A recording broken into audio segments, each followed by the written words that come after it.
For blood test number 6 in 2025, when using Dr. Morgan Levine's biological age calculator PhenoAge, we saw that my biological age was 35.4 years, which is about 17 years younger than the chronological. But does this biological age clock, PhenoAge, does it have blind spots? If you'll notice, when looking at its 9 component biomarkers, it doesn't include cardiovascular disease-related biomarkers, which then raises the question, is this clock good for its association with cardiovascular disease-related mortality? And in fact, it is. So that's what we'll see here. For every 1 year increase for PhenoAge, for biological age using this test, that was significantly associated with a 10% higher risk of death from cardiovascular disease-related outcomes. So this clock is a decent clock for evaluating CVD mortality risk. But I think we can do better. And in this video, we're going to do a deep dive into blood test number 6 and all of my blood test data over the past 10 years.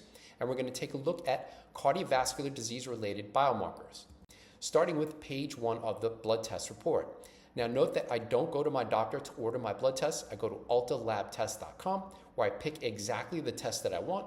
I then bring the lab form to Quest Diagnostics, and then we can see I get my results relatively quickly. I tested on September 16th around 7:30 in the morning, and I had almost all of my results, not just the one shown here, within 5 days. So if you're into blood testing like me and you want to help support the channel, you can do that by using an affiliate link in the video's description. All right, so let's start off with the lipid panel, and more specifically with HDL. Now, if we look specifically at the reference range, anything higher than 40 milligrams per deciliter for HDL is considered good. But what's optimal for HDL? My reading of the published literature is that 50 to 69 milligrams per deciliter for HDL is optimal, and that's based on how HDL changes during aging and its association with risk of death for all causes. So when considering that 50 to 69 optimal range, then we can put a green arrow, as for this test, HDL was 60 milligrams per deciliter, right in that optimal range. But this is just one test, and I think that we shouldn't highlight one or a couple of tests. What's most important is cumulative exposure over a long period of time. So with that in mind, recent data for HDL is good news. As for the 19th test in a row, HDL has been greater than or equal to 50 milligrams per deciliter, with an average of 58 milligrams per deciliter over the 19 test span. That's about 3 years of testing. And that's particularly good news because for the previous 44 tests, and these 63 tests, I should note, are over the past 10 years. And yes, I've been testing at least 6 times per year on average because I want to have a lot of data that's closer to the truth relative to 1 or 2 tests per year.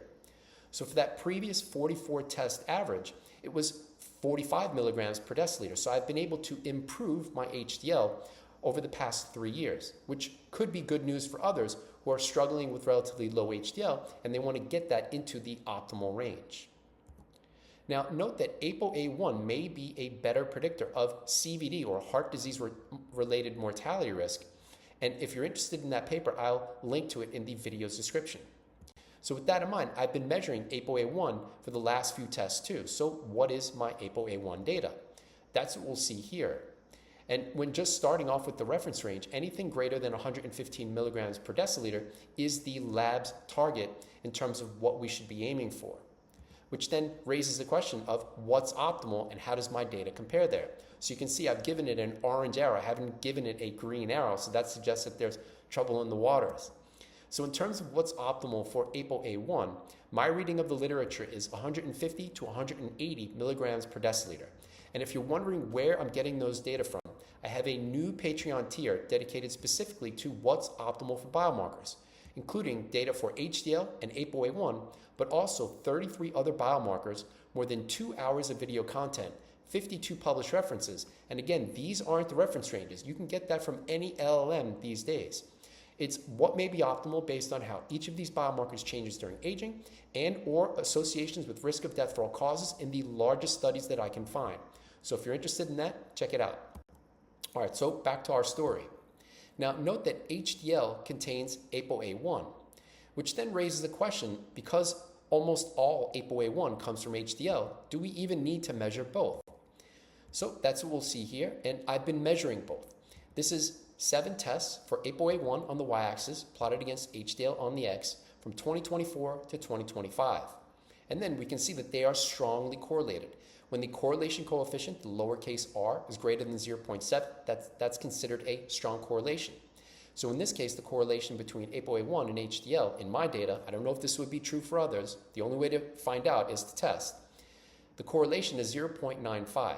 Now to put that into perspective, a correlation of 1.0 is perfectly linear. So this is a very strong correlation that is close to perfectly linear for ApoA1 with HDL. So in terms of addressing the question, do we need to measure both? When considering that in my data they are strongly correlated and almost perfectly linear, maybe not. But then I want to optimize both of them at the same time. So what level of HDL corresponds to an ApoA1 that's greater than 150 milligrams per deciliter to get me into both optimal ranges? And we can see that based on extrapolation of the trend line, that may be true for HDL in the 67 or at least 67 milligrams per deciliter. So to cover both bases, 67 to 69 could be a specific optimal range for me that keeps HDL optimal and gets me into the ApoA1 optimal range. So for test number 7, my HDL target is 67 milligrams per deciliter. So this is part of the story. In evaluating cardiovascular disease risk, HDL is part of the story. Another part of the story are ApoB containing lipoproteins, including VLDL, lipoprotein A, LDL, and IDL, or intermediate density lipoprotein. Now, IDL isn't commonly reported on the standard lipid panel that you get from a blood test, so I'm not going to focus on that in this video. And note that it's a very minor component of the overall lipid profile. Almost all of ApoB comes from VLDL, lipoprotein A, and LDL, so I'm going to ignore IDL for the purpose of this video. So for each of these 4 lipoproteins, though, we can see that they contain the ApoB 100 protein, or ApoB for short. All right, so what's my data? So we'll start off with ApoB, which is shown there. And if we go based on the reference range, anything less than 90 is good. And then they even direct us with more information saying that less than 80 may be optimal based on certain conditions. Now, I don't have pre-existing CVD, I don't have diabetes, but in terms of what's optimal for ApoB, my reading of the literature is that less than 70, which is associated with lowest cardiovascular disease and all-cause mortality risk in the general population, may be optimal. So that's my target for ApoB. And based on that, we can see that for this test, it was 59 milligrams per deciliter. So even by my strict interpretation of literature, ApoB seems to be good news.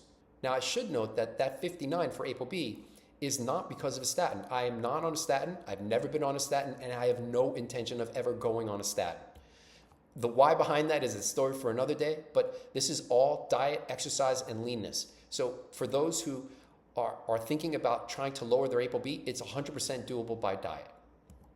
Now, even if ApoB is low, note that if lipoprotein A and VLDL are primary fractions, CVD risk will be higher relative to LDL.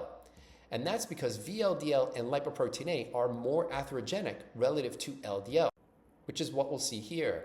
On the y-axis, we've got the genetic effect on coronary heart disease risk, and then on the x-axis, we've got the genetic effect on ApoB, and more specifically, when ApoB is attached to either LDL or lipoprotein A. And what we can see on this plot is that when ApoB is found in lipoprotein A, that's associated with a 6-fold higher CHD risk relative to when ApoB is found in LDL.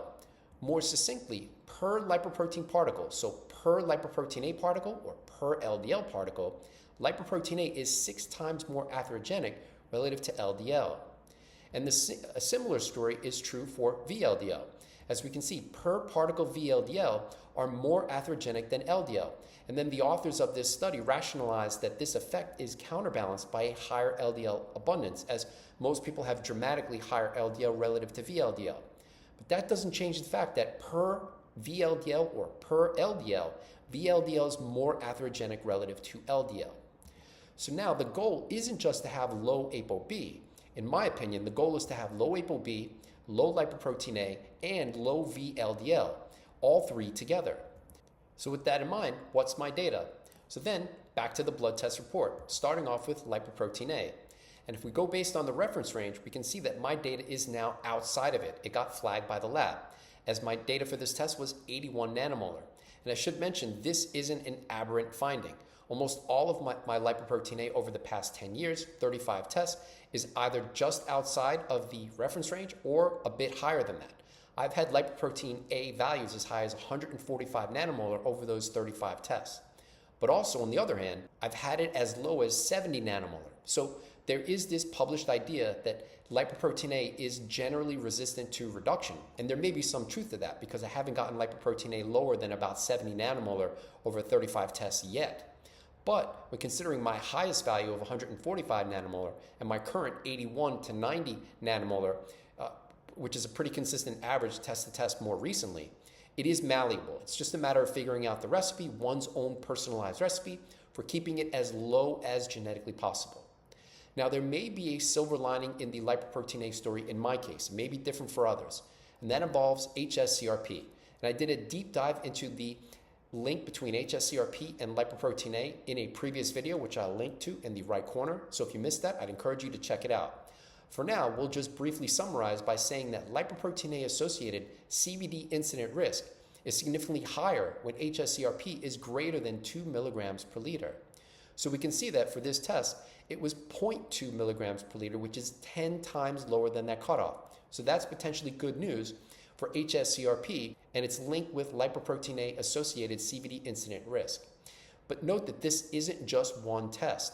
hsCRP has been less than 0.3 milligrams per liter for now 27 consecutive tests, and it's been less than 0.2 milligrams per liter for 10 consecutive tests. So hsCRP, again, good news within the lipoprotein A context. All right, so next up are triglycerides. And if we focus on the reference range, anything less than 150 is considered okay. So we can see that for this test, I was at 78 milligrams per deciliter, which technically is good news based on the reference range. But then again, it raises the question of what's optimal for triglycerides. And note that triglycerides, when you divide them by 5, you get VLDL. So this is also a VLDL story. In terms of what's optimal for triglycerides, my target, based on my reading of the literature, which is primarily based on a study of about 5 million people, is less than 45 milligrams per deciliter, as that was associated with lowest risk of death from coronary heart disease. Now note that 78 milligrams per deciliter may seem like bad news, as it's a bit a ways away from 45 milligrams per deciliter, but again, cumulative exposure. So over 63 tests over the past 10 years, average triglycerides are 60 milligrams per deciliter.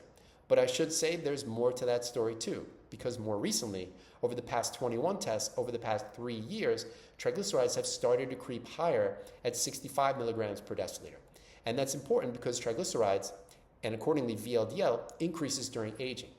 Now, 65 or 60 versus 45 may not seem like a big deal, but when we're talking about rates of aging, what is the rate of heart disease or atherosclerotic progression for someone who's kept their triglycerides and correspondingly VLDL low, really low, less than 45 milligrams per deciliter indefinitely versus 60?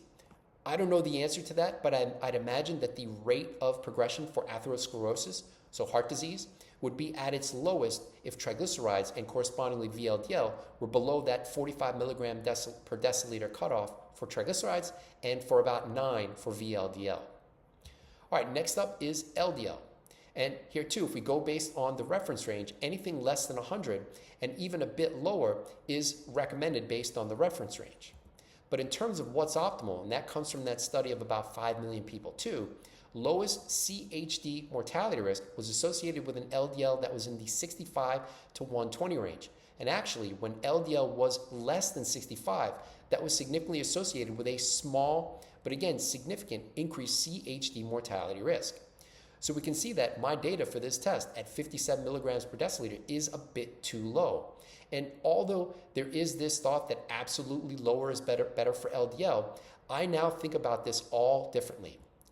For test number 7, how I think about it is I want to keep my ApoB really low. If I can get it again to 60 milligrams per deciliter, that's the target.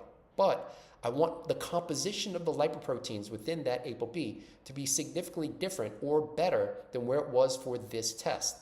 More specifically, I want to reduce my triglycerides, I want to reduce lipoprotein A, and to keep ApoB relatively low, that means higher LDL.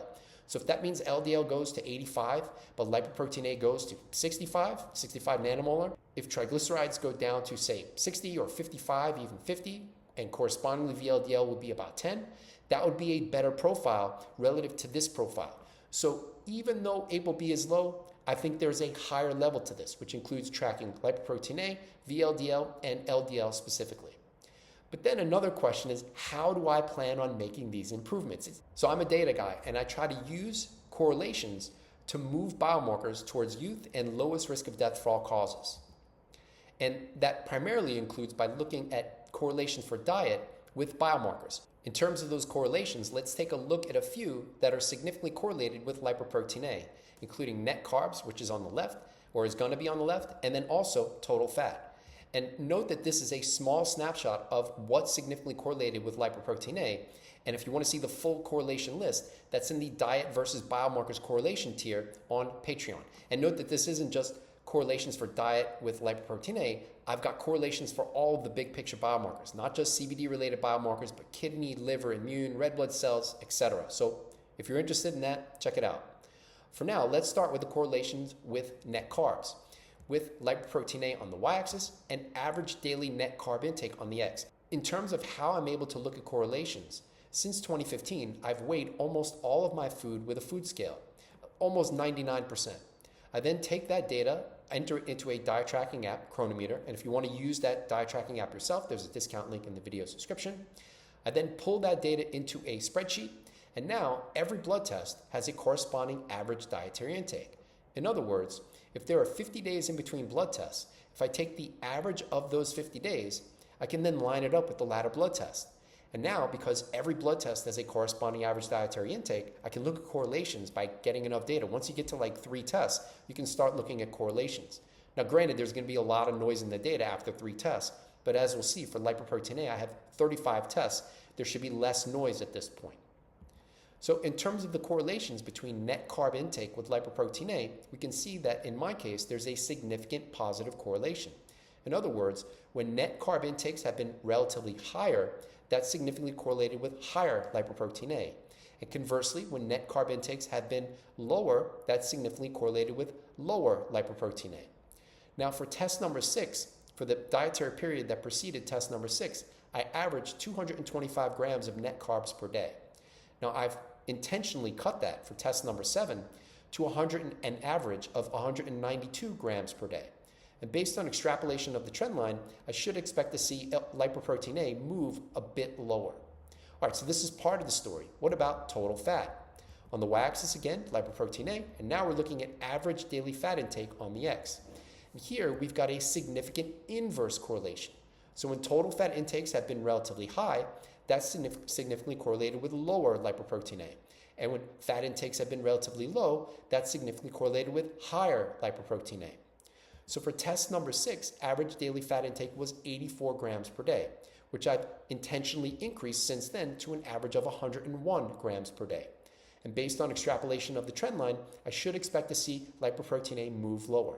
Now I should mention that if the data don't move as expected, these correlations will weaken, other correlations will pop up higher than them on the chart, on the list, and then I'll go after those correlations with the goal of moving lipoprotein A lower. Now note that total fat doesn't indicate which type of fat that I should be altering or altering my intake of to try to move the lipoprotein A needle. Total fat includes monounsaturated, saturated, polyunsaturated, including omega-3 and omega-6. Now, of those 4 fat types, the one that is closest to significance, none of them have a p-value less than 0.05, but the one that's closest to significance is MUFA, or monounsaturated fatty acids. As you can see, it has a significant inverse correlation with lipoprotein A, and that p-value is just outside of significance at 0.06. Now, in terms of the stats here, I get that some people may say, oh, it's not significant, don't even try it. But the only way to know is to test. And I could exclude it as MUFA is not significant and maybe it's something else. But the fact is, of those 4 fat types, this is the one that is most strongly correlated with lower lipoprotein A in my data. And the only way to find out, as I just mentioned, is to test. So for test number 6, prior to the most recent test, I averaged 29 grams of MUFA per day. I've intentionally increased that for the next test, test number 7, to my highest ever intake that corresponds to any test over the past 10 years. Again, 35 tests for lipoprotein A, to an average of 41 grams per day. So then the big question is, will it work? And I'm planning on testing test number 7 on October 27th, and it takes me a little bit of time to crunch the numbers and analyze the data. First, the data is posted on Patreon, so if you're interested in that, check it out. If not, expect to see an update video sometime by the end of November. If you're interested in more about my attempts to biohack aging, check us out on Patreon, where I offer blood test consults, and I also post at least twice per day in 4 other Patreon tiers. We've also got a whole bunch of discount and affiliate links that you can use to test yourself that help support the channel, including ultralabtest.com, which is where I get the majority of my blood tests done, the clearly filtered water filter, which I use every day, at-home metabolomics, I'm up to 20 tests, oral microbiome composition, NED testing with Ginfinity, epigenetic testing with True Diagnostic, at-home blood testing with Cyflox Health, which includes GrimAge, which is the best epigenetic clock of epigenetic clocks for its association with risk of death for all causes, green tea, which I drink every day, diet tracking with Chronometer, which I mentioned in the video, or if you'd like to support the channel, you can do that with the website, Buy Me a Coffee. We've also got merch, including Data is My North Star, Figuring Stuff Out is My Drug, which I've got on here, and the ConquerAging or Die Trying logo. If you're interested in that, link in the video's description. Thanks for watching. I hope that you enjoyed the video. Have a great day.